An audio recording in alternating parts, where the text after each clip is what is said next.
Una serie de críticas ha recibido en las últimas horas la ministra de la Mujer, Antonia Orellana, por la respuesta que dio al cardenal Fernando Chomalí, quien celebró el aplazamiento del proyecto de aborto libre que quiere promover esta administración. Es uno de los temas que queremos abordar con la diputada del Frente Amplio, Carolina Tello, integrante de la Comisión de Familia, también de la Comisión de Mujer y Equidad de Género. ¿Cómo está, diputada? Bienvenida. Hola, muy buenos días. Muchas gracias por la invitación. Muy contenta de poder conversar con usted. Bueno, tenemos varios temas para conversar, diputada. Uno de ellos, esta decisión del gobierno de aplazar este proyecto de aborto libre, algo que había mencionado en su última cuenta pública el presidente Gabriel Boric, que se presentaba este 2024 y finalmente se aplaza para el próximo año. Su mirada respecto a esa decisión. Sí, bueno, a mí me parece importante que se haya mencionado expresamente por parte de la ministra de la Mujer, Antonia Orellana, que esta postergación se debe a situaciones bien particulares. La primera tiene que ver con un nuevo reglamento de la ley IDE, que es la que regula las tres causales para poder tener un aborto en el país, ¿no? Que es la legislación que ya tenemos.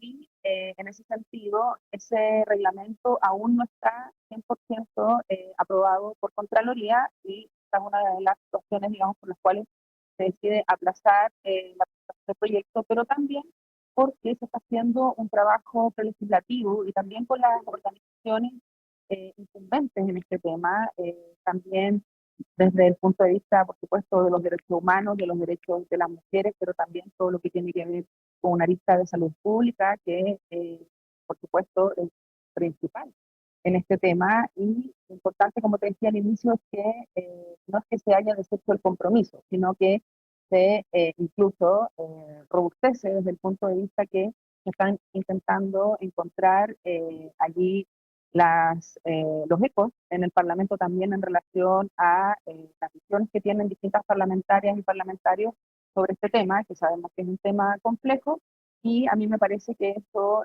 habla bien de que está tratando de hacer un trabajo serio, responsable, pero que además sea representativo de la realidad chilena que tenemos hoy, cuáles son los casos en los que principalmente se ocupa el aborto, que con la ley IVE que tenemos sabemos que lamentablemente son niños más de menor edad y que por regla general son producto de alguna violación. Por lo tanto, obviamente es un tema que además es social, que además es cultural, y en ese sentido creo que es muy importante también verlo de la perspectiva de los derechos de las niñas.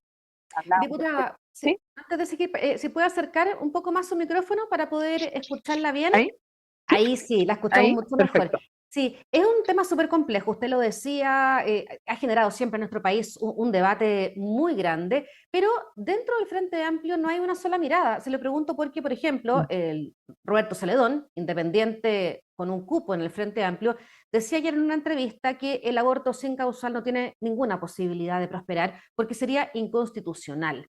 ¿Qué le parece esa posición que hay del diputado Celedón dentro del Frente Amplio? Bueno, yo respeto mucho la opinión no solo de Roberto Celedón, sino que en general de todas las personas que se pronuncian sobre esta temática que me parece que es muy delicada y muy compleja. En lo personal, también como abogada, no estoy de acuerdo con aquello. Me parece que si fuera inconstitucional y por las razones que él menciona, en pocos países del mundo, digamos, en ningún país del mundo en estricto rigor, esto podría ser un derecho o una ley, y sabemos que en el derecho comparado en otros países existe esta figura bajo, por supuesto, límites en su regulación, límite en cuanto a las semanas de gestación, y en ese sentido me parece que es una discusión que está absolutamente abierta respecto a la constitucionalidad o no. Por mi parte, yo creo que cabe dentro del ordenamiento jurídico, no solo nacional, sino que también internacional, y además así lo han recomendado muchos organismos internacionales, que se complete esta regulación que tenemos actualmente que solo incorpora tres causales. Sí, el gobierno ha tenido 3 años para ingresar este proyecto y es lo que decían desde la coordinadora feminista 8M. Han tenido 3 años para poder debatir y dejar esto listo. ¿Por qué se deja para el final? En que incluso decían desde la coordinadora es algo grave y preocupante. Yo creo que se han tratado de llevar los tiempos de la mejor manera posible y también sincerar que hemos tenido que estar conversando durante estos 3 años respecto a este tema, también con nuestros colegas, incluso con otras diputadas mujeres que son de otros sectores políticos, en los cuales también nos interesa, por supuesto, que ellas den su opinión y podamos también dar la nuestra para ver si podemos llegar algún punto de entendimiento en temas que son tan relevantes como, por ejemplo, la despenalización, el hecho de no ir a la cárcel por estas situaciones. Y sabemos que además hay muchos abortos que son espontáneos, también se producen de manera espontánea, que no son generados por, digamos, circunstancias externas y muchas de esas personas también han tenido que enfrentar procedimientos judiciales, o sea, además de la pérdida per se que significa un aborto espontáneo de un hijo, una hija, imagínate lo que significa después afrontar un procedimiento judicial para defenderte y decir que no lo hiciste de manera, digamos, Sí. voluntaria. Entonces, ¿Tiene es cifras? sumamente De ese punto, importante. sí, de ese punto que usted plantea del tema judicial, ¿tiene alguna cifra, número? ¿Cuántas mujeres han debido enfrentar un proceso debido a este tema? Mira, con ese nivel de exactitud no, tendría que Ya. revisarlo, pero conozco situaciones en las cuales eso ha ocurrido. Y me parece que es sumamente duro también del punto de vista de la salud mental, ¿cierto? Del punto de vista de cómo esa persona sigue desenvolviéndose en la sociedad. Yo creo que es súper importante revisar ese dato y también lo dejamos a la discusión de la Comisión de Mujeres y Equidad de Género. Así que bueno, creo que en ese sentido, todos las situaciones que se producen a propósito de una interrupción de un embarazo tienen que ser puestas sobre la mesa. Yo creo que ese tema que te menciono, lo que te decía de las niñas, ¿cierto? Menores de 18 años, menores de 14 años que hacen uso de esta causal por un tema totalmente de vulneración de su indemnidad sexual, o sea, no por una cuestión voluntaria tampoco. Ahí también me parece que es importante poner quizás esos temas que son tan relevantes sobre la mesa y partir por allí, digamos, regulando aquello y también ir abriendo la posibilidad de tener el derecho, la garantía, ¿cierto? Que es lo que nosotras empujamos y lo que nosotras buscamos, de tener un aborto legal, seguro y que pueda ser accesible a todas las personas que pudieran quedar en esta situación y por supuesto con las limitaciones que se han puesto tanto en cuanto a la cantidad de semanas, que es algo que todavía tampoco está definido, ¿no? Se especula Entre bastante 12, con aquello, 14. claro, que son ¿Por qué como, 12 o por qué 14? claro. Eso, justamente eso va a ser uno de los temas que vamos a tener que discutir en la mesa de la Comisión de Mujeres y Equidad de Género, en base a argumentos científicos, por supuesto, y también en base a la experiencia y a lo que nos pueden ir aportando distintas miradas, que es lo que primero se hace cuando ingresan estos proyectos de ley. Se escucha a distintas personas expertas en los temas, organizaciones, seguramente van a estar también allí las organizaciones de mujeres, feministas, dando su opinión, y creo que eso es lo propio del ejercicio democrático y el ejercicio responsable con tal de poder obtener las mayorías que se requieren y así ojalá poder avanzar en nuestro país en una legislación más completa respecto de lo que hoy día tenemos. Igual no está fácil eso, porque ya DC dijo que no estaban los votos, toda la oposición, el diputado Celedón tampoco, entonces, pero bueno, le quiero preguntar por la Bueno, lo reacción. decía la ministra ayer, pues las mujeres cuando peleamos por nuestros derechos nunca partimos con mayoría. Y también el ministro de las Secretarías Álvaro Elizalde en ese sentido lo decía ayer. También esperamos que durante esta tramitación legislativa podamos ir construyendo los acuerdos necesarios para que podamos ir teniendo mejores resultados también cuando esto llegue a la sala. Es un debate largo que el que se viene, pero el debate también ha estado en las últimas horas con la reacción del cardenal Fernando Chomalí, que celebró, dijo que este había sido una suerte de regalo navideño, que se pospusiera el proyecto de aborto libre. ¿Qué le pareció esa reacción del cardenal?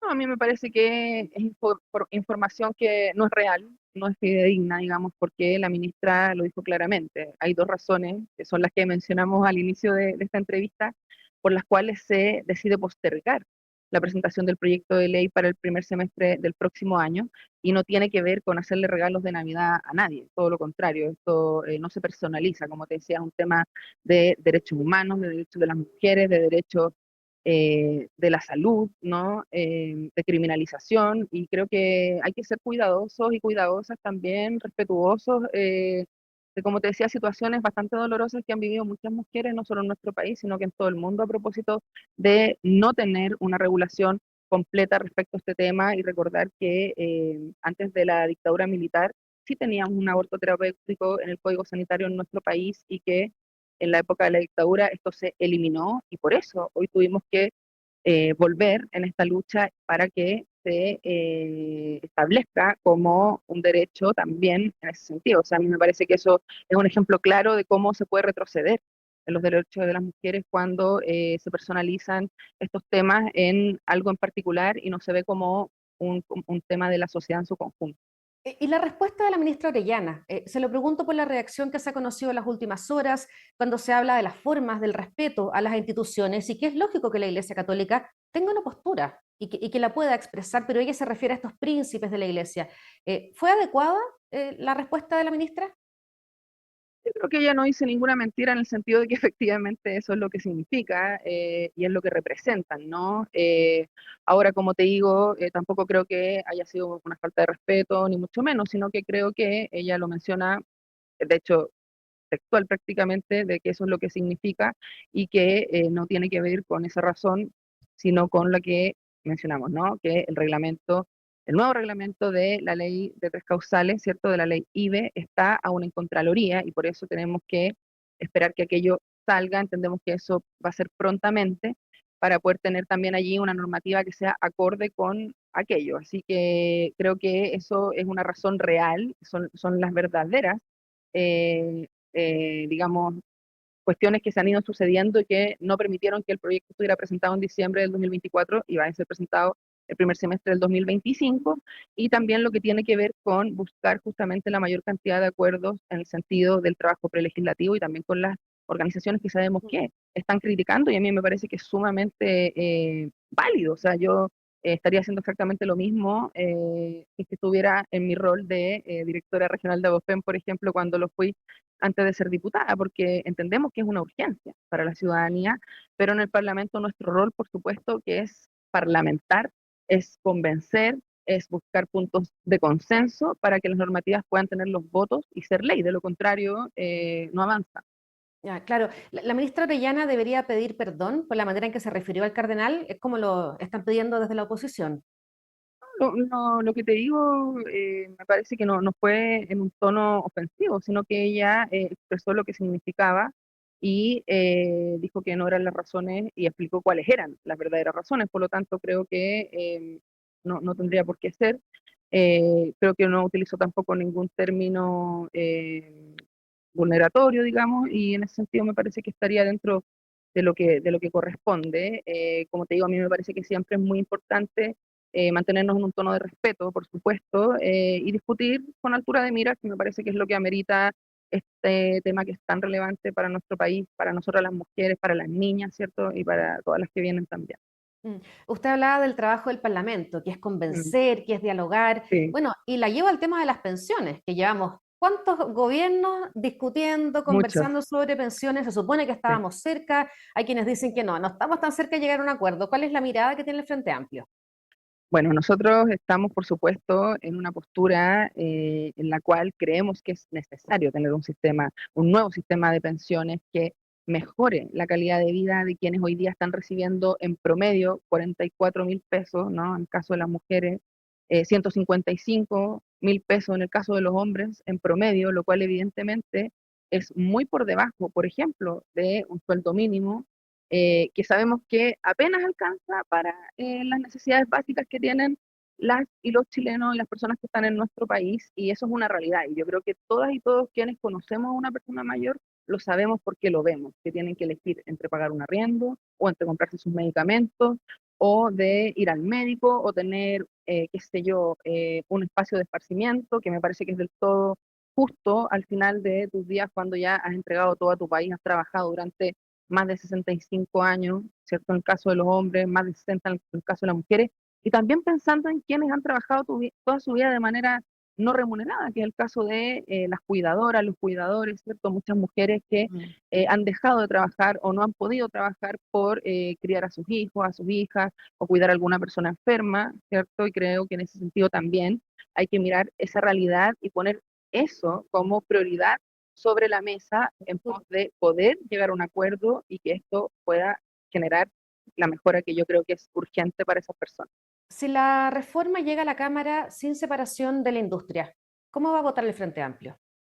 Bueno, lo que hemos dicho hasta acá es que nosotros no estamos a disposición de apoyar aquello. Creo que la separación de la industria es una cuestión esencial, fundamental y que va en la lógica de buscar que esas pensiones efectivamente aumenten hoy y no mañana, porque de allí se puede recaudar, por supuesto, de mejor manera, de manera más eficiente y, por supuesto, considerando también todo lo que significa el costo de las comisiones y varias otras cosas más que creemos, lógicamente, va a mejorar sí o sí el monto de las pensiones, si esto, por supuesto, se corrige, se separa y podemos ir generando eh, las mejoras que yo creo que, como te digo, son evidentes, que son urgentes. ¿Tendremos reforma de pensiones en esta administración? Nosotros realmente esperamos que sí, tenemos mucha esperanza en el Senado, en todo el esfuerzo que vemos día a día que están haciendo nuestros ministros, nuestras ministras, nuestros colegas parlamentarios también, no solo del Frente Amplio, sino que de un sector político bastante más amplio, que a mí me parece que eso es muy importante también de relevar, e incluso sectores de derecha que, si bien no estamos de acuerdo en ciertos puntos, sí están de acuerdo en que tenemos que llegar a un acuerdo y una votación favorable en enero, que fue la fecha que ellos mismos, ¿cierto?, pusieron como tope. La llevo a otro tema, lo que ha pasado con la diputada Maite Orsini, que entiendo todavía no ha retomado su trabajo, que sigue con licencia médica. Sí, bueno, son temas muy complejos y que también se relacionan mucho con lo que conversábamos respecto de los derechos de las mujeres, ¿no? En ese sentido, el Frente Amplio, su tribunal correspondiente tomó una determinación en orden a suspender la militancia de la diputada Maite Orsini porque está eso en investigación todavía, pero se ha hablado mucho de que habría contactado a las víctimas, no, que habría hecho algunos llamados, algunos fiscales, si no mal recuerdo, y creo que eso obviamente es delicado, que tiene que ser investigado y que tenemos que tener una correcta desenvolvimiento de las atribuciones que tenemos como diputados, como diputadas, y eso me parece importante. Por ahora no tengo conocimiento de cuándo ella va a volver, efectivamente sé que todavía está con licencia médica y bueno, esperamos que se recupere pronto, por supuesto, y que se pueda esclarecer lo más rápidamente posible esta situación que es bastante dolorosa y obviamente que creemos que tiene que esto en el futuro no volver a repetirse, ¿no? Sí, pero ¿cómo ha sido para ustedes como Frente Amplio lo que ha pasado con la diputada Orsini? Se lo pregunto porque no es solamente lo último. Ha estado involucrada en varias situaciones bien complejas, con varios llamados polémicos. Se viene arrastrando hace un buen tiempo todo esto. ¿Cómo ha sido para ustedes como Frente Amplio lo que ocurre con ella? Bueno, en ese sentido hemos hecho las acciones que corresponden, las conversaciones, por supuesto, oportunamente, en este caso, como te digo, como consideramos una cuestión sumamente delicada de temas que tienen que ver justamente con delitos contra las mujeres, en este caso son dos casos de violación, evidentemente es complejo y por eso creo que fue muy adecuado y acertado que el partido, ahora que estábamos ya fusionados como Frente Amplio, recordemos Sí. que en las situaciones anteriores ella estaba en el partido, en otro partido, ¿no? Que se fusionó con el Frente Amplio y también tuvimos un proceso de fusión en el cual tuvimos allí algunas presidencias y autoridades transitorias, ¿cierto? Provisorias y que tampoco estaba la instancia correspondiente todavía conformada. Me parece que eso también habla de que hoy que eso ya está, digamos, 100% conformado, se pueden tomar estas acciones y a mí me parece que son lo más saludables para que podamos salir de alguna manera de la polémica, ¿no? Y creo que es muy importante que seamos sumamente respetuosos y respetuosas con las atribuciones que tenemos a nuestro cargo. Creo que la honorabilidad que justamente da el que las personas te elijan como representante hace que tengamos que ser sumamente rectos en ese sentido. Así que yo de verdad espero que ojalá el tribunal se pueda pronunciar lo antes posible y también aprovechar de desear una pronta recuperación a la colega Maite. Diputada, muchas Compañera. gracias por habernos acompañado. Que les vaya muy bien, muchas gracias y bueno, estaremos aquí en este último mes legislativo antes del receso que se viene súper interesante, la verdad, sobre todo con lo que va a ser la votación del nuevo sistema de pensión. Claro que sí. Muchas gracias. Que le Buenos vaya muy días. bien. Buenos días. Y ustedes quedan invitados a quedarse con nosotros a través de mol.com.